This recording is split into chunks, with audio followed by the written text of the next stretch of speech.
Deus castiga Roboão por causa da idolatria. 2 Crônicas, capítulo 12. Sucedeu, pois, que, havendo Roboão confirmado o reino e havendo-se fortalecido, deixou a lei do Senhor e com ele todo Israel.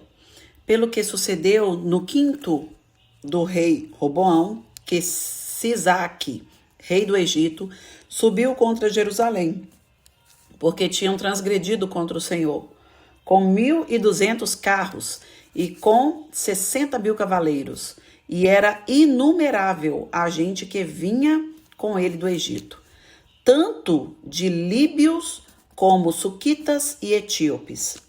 E tomou as cidades fortes que Judá tinha e veio a Jerusalém. Então veio Semaías, o profeta, a Roboão e aos príncipes de Judá, que se ajuntaram em Jerusalém por causa de Sisaque, e disse-lhes: assim diz o Senhor, vós me deixastes a mim, pelo que eu também vos deixei nas mãos de Sisaque. Então se humilharam os príncipes de Israel e o rei, e disseram: o Senhor é justo. Vendo, pois, o Senhor que se humilhavam, veio a palavra do Senhor a Semaías, dizendo: humilharam-se, não os destruirei, antes, em breve, lhes darei lugar de escaparem, para que o meu furor se não derrame sobre Jerusalém, pelas mãos de Sisaque. Porém, serão seus servos, para que conheçam a diferença da minha servidão e da servidão dos reinos da terra. Subiu, pois, Sisaque, rei do Egito, contra Jerusalém, e tomou os tesouros da casa do Senhor e os tesouros da casa do rei. Levou tudo, e também tomou os escudos de ouro que Salomão fizera. E fez o rei Roboão, em lugar deles, escudos de cobre. E os entregou nas mãos dos capitães da guarda, que guardavam a porta da casa do rei. E sucedeu que, entrando o rei na casa do Senhor, vinham os da guarda e os traziam, e os tornavam a pôr na câmara da guarda. E humilhando-se ele, a ira do Senhor se desviou dele, para que o não destruísse de todo, porque ainda em Judá havia boas coisas. Fortificou-se, pois, o rei Roboão em Jerusalém, e reinou. Ora, Roboão era da idade de 41 anos, quando começou a reinar, e 17 anos reinou em Jerusalém, a cidade que o Senhor escolheu dentre todas as tribos de Israel, para pôr ali o seu nome, e era o nome de sua mãe Naamá, amonita. E fez o que era mal, porquanto não preparou o coração para buscar o Senhor. Os atos, pois, de Roboão, tanto os primeiros como os últimos, porventura não estão escritos nos livros da história de Semaías, o profeta, e de Ido, o vidente, conforme a relação das genealogias? E houve guerras entre Roboão e Jeroboão em todos os seus dias. E Roboão dormiu com seus pais e foi sepultado na cidade de Davi. E Abia, seu filho, reinou em seu lugar. Fim do capítulo 12. Irmãos, o que vemos neste capítulo é: quando o rei Roboão sai da presença de Deus, automaticamente a mão protetora do Senhor também se afasta dele. E o mais impressionante é que Roboão, ele seria atacado por quem? Pelo faraó, pelo Sisaque, que é o rei do Egito, né? Deixa eu só voltar aqui para ver exatamente. Aqui não fala faraó, aqui fala rei. Versículo 2, olha só. Pelo que sucedeu no ano 5º do rei Roboão, que Sisaque, rei do Egito, subiu contra Jerusalém. Irmãos, para pensar. De quem Deus livrou o povo de Israel da servidão, da dura servidão? Dos egípcios. E de repente aparece quem?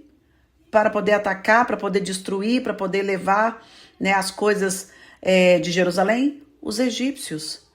O rei do Egito. Irmãos, isso não é uma coincidência. Isto é um fato de que Deus foi poderoso para tirar os israelitas das mãos dos egípcios e também poderoso para fazer com que eles permaneçam não sendo servos nem escravos dos egípcios. Mas a partir do momento que Deus tira a mão, aquele que era o inimigo do passado, ele pode ressurgir.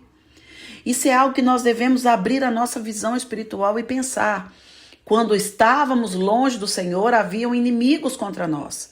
Porque os espíritos malignos, eles investem contra nós. E a partir do momento que estamos em Cristo, estamos com Deus, a mão do Senhor está sobre as nossas vidas e ali nós temos proteção. Mas a partir do momento que nós saímos da presença de Deus, que nós nos afastamos dele, que nós colocamos outros deuses no lugar de Deus e a sua mão se afasta de nós, irmãos, aqueles inimigos do passado, eles voltam e voltam com 7 pedras na mão.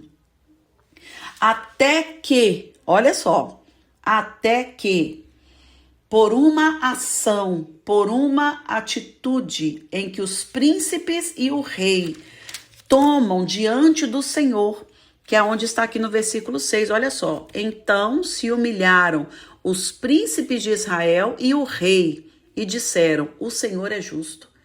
Naquele momento eles reconheceram que o Senhor que era o rei, o Deus verdadeiro, o Senhor Deus é o Deus de Israel, era o Senhor, e eles se humilharam diante do Senhor, eles se prostraram, se esvaziaram do poderio, né, da altivez, e se humilharam diante do Deus dos deuses, diante do Senhor dos senhores.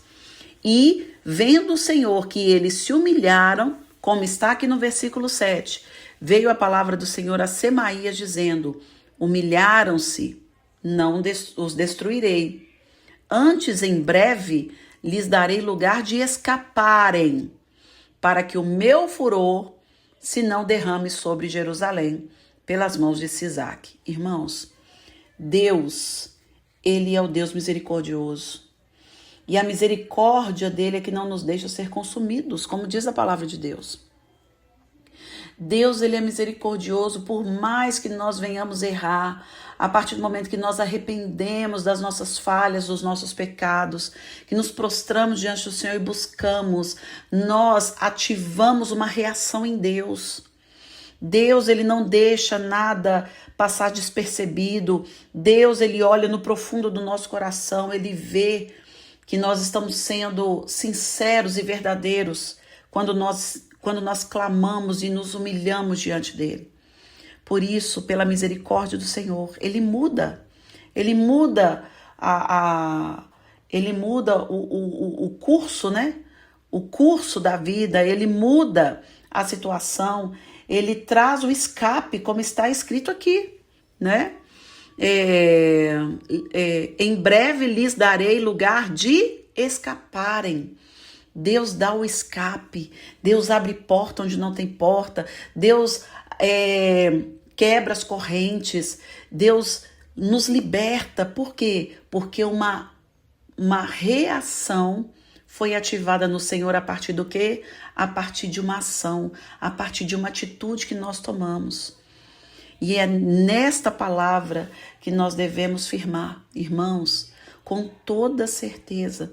Nós ativamos uma atitude no coração do Senhor, nós ativamos atitudes no Senhor, e que essas atitudes não sejam, né, nestas circunstâncias, como foi as circunstâncias do rei Roboão, mas que sejam circunstâncias em que nós somos justos, vivemos, né, de forma legal, honesta, de acordo com a palavra de Deus, mas ainda assim o inimigo se levanta. Mas ele se levanta para cair. Lembra de Davi? Davi era um rapaz justo, um rapaz honesto, um rapaz segundo o coração de Deus. E o inimigo levantou contra o seu povo. Levantou principalmente contra o Deus dos exércitos. E Davi, ele segue naquela luta, na peleja, mas declarando, tu vens contra mim com espada e lanças, eu vou contra ti em nome do Senhor. Aonde ele declara, quem é esse incircunciso que está elevando a voz contra o Deus vivo? Irmãos, que as circunstâncias sejam essas, que estamos vivendo em justiça, estamos vivendo de forma honesta diante do Senhor, mas diante do inimigo, nós podemos clamar o Senhor e Ele vem com o escape. Em nome de Jesus, amém? Que Deus te abençoe, um forte abraço e até amanhã.